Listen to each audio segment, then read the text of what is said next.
It's your favorite stay-at-home millionaire, Nicole Ashley, and in today's video, we're going to talk a little bit about my background, my history to grossing 1.4 million.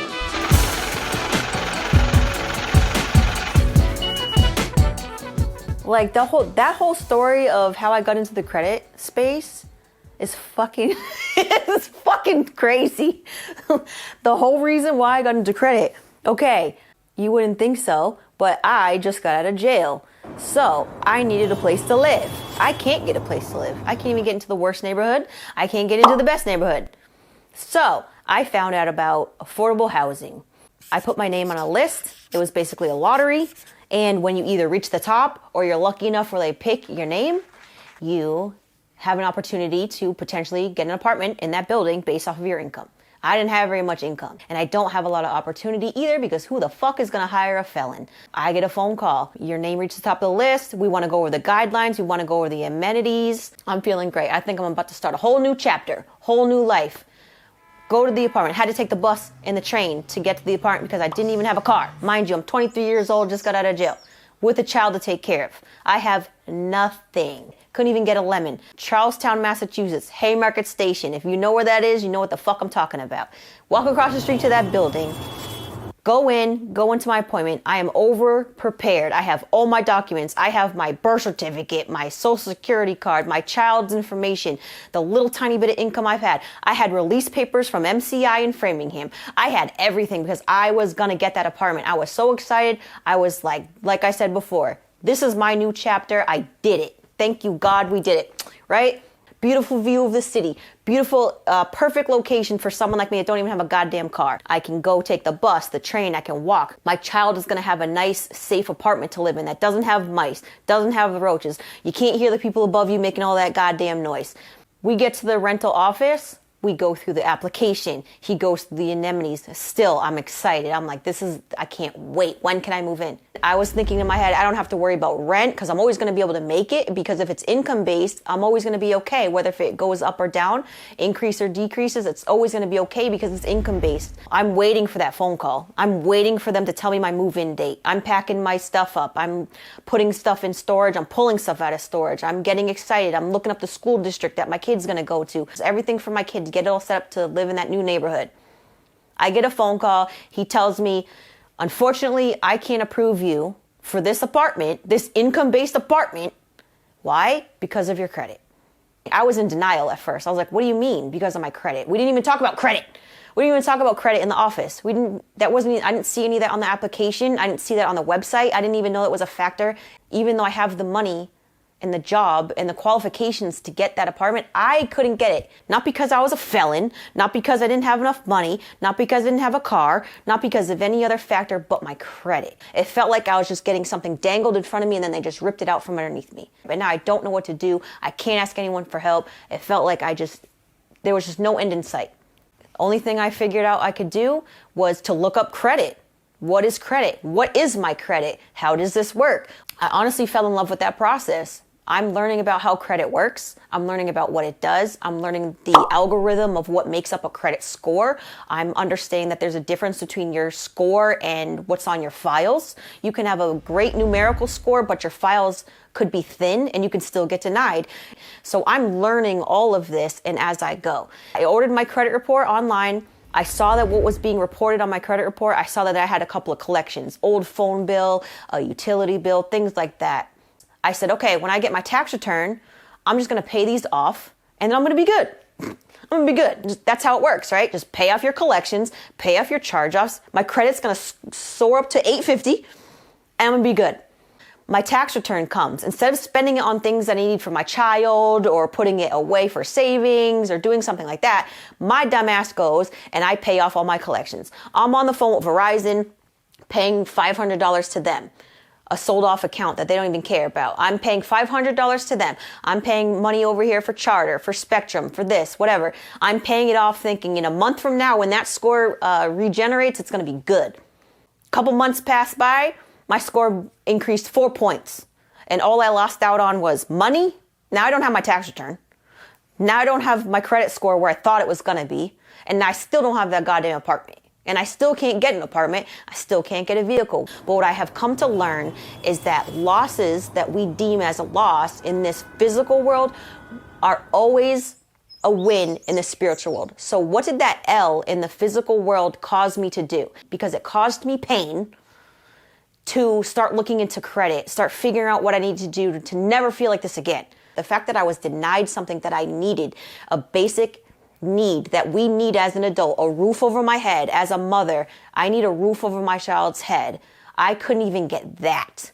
That was a huge L for me. That was a huge loss. I felt terrible. But because of that, it triggered me to learn credit. Paying the collections didn't help me. So what is missing here? What is missing on my credit that I need to do, or what can I start doing today that's going to help my credit? Because I just tried paying everything. That didn't work.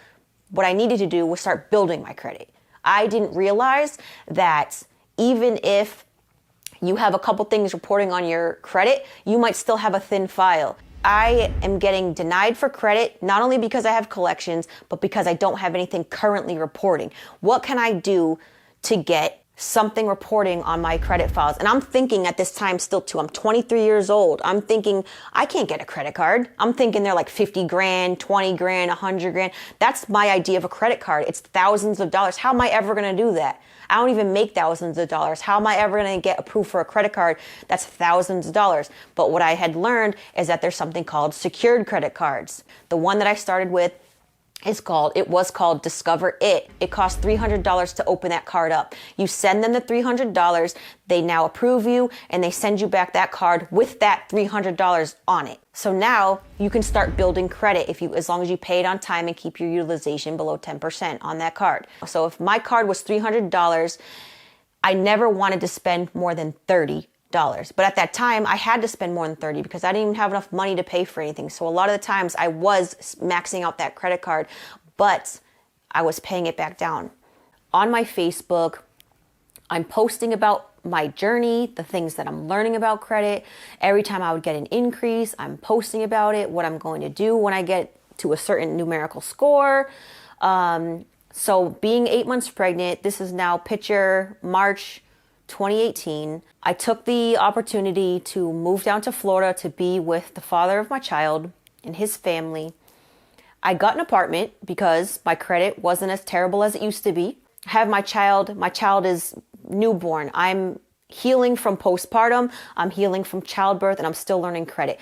My friends and family, coworkers, colleagues are coming to me via social media because I'm posting what I'm doing, just on some regular shit. I'm just posting what I'm doing. That's what we did at that time on Facebook. We just post what we did, what we ate for breakfast. Like, we just posted what we did. That was catching people's attention who also had unfavorable credit, and they wanted me to help them. So I was helping some of my friends for free, some of my family for free, because not only did I want to learn credit, I could only learn so much by doing my own file. I can learn more if you have a bankruptcy or you have a repossession. I don't have those things on mine, but how am I ever going to learn how to fix it if I don't fucking fix it? So I was asking people, if you have a repo, an eviction, if your credit is less than 720, if you need help building your credit, I'll help you for free. I want to learn credit. I want to help you get the car, the apartment, get out of unfavorable circumstances, make more money, and then eventually leverage it and get loans and leverage it into a business if that's a route you wanted to take. I'm posting their results. My clients now have a car before I have a car. My clients are getting approved for homes and they're moving into houses. March 2020 hits, COVID, lockdown. We're all in the house. I am making enough money to maintain, but not enough to really survive. And I have another newborn at that time. And I'm taking care of, how many freaking kids was I taking? Jesus Christ. I had 4. I was taking care of. I was responsible for taking care of 4 children at the time. So I'm like, I can't let this fail. I can't let this fail. I had originally moved down here to be with the father of my children, and I cannot depend on his ass at all like I thought. I can't depend on him. I can't ask him for help with paying our bills, paying our rent, so I can figure out what I want to do. He's not investing in my in my vision.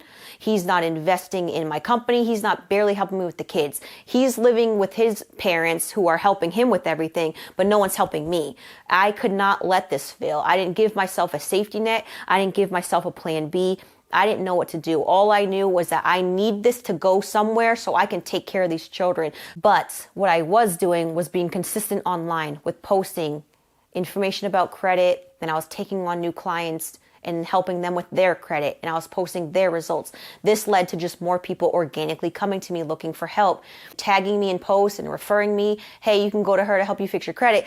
There's also an equal, if not more, amount of people saying that you don't need to pay someone to help you fix your credit. My response to that is, I don't need someone to do my nails, but I paid someone to do it. I could probably figure out how to do this myself, but I would rather pay someone with the knowledge, the experience, and the passion to do it for me. So I pay my nail person. You don't need anyone to change your oil, but we do. We pay for the convenience. So I just still kept focusing on not giving myself a plan B. This is going to work. I'm going to do this. I increased my prices and I'm helping more people. I'm getting on Zooms and I'm answering questions. I'm holding webinars and I'm just answering basic Q&A about credit and credit repair, and I'm going over credit reports. That's getting more people to have their eyes on me, and they're coming to me because they can see that I know what I'm talking about. I'm willing to help them.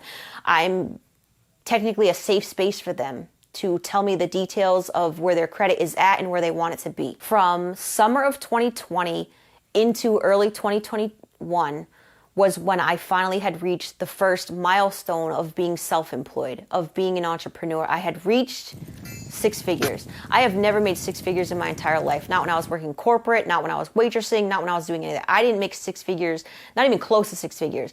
I realized that if I could do it once, I can do it more. That alone caused me to just focus even more. The world was open back up and we could go back outside, but I was still focusing. When everyone else was outside and happy to be out and spending money, I was in the house saving money, still perfecting my craft, still perfecting my knowledge when it comes to credit. I was reading books, and we could go out and network again.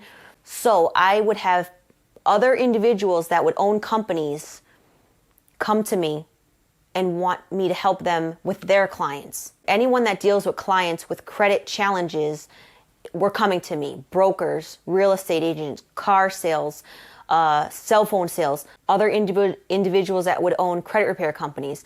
They were now coming to me as a trustworthy source that I could also help their clients that had credit challenges no longer have credit challenges.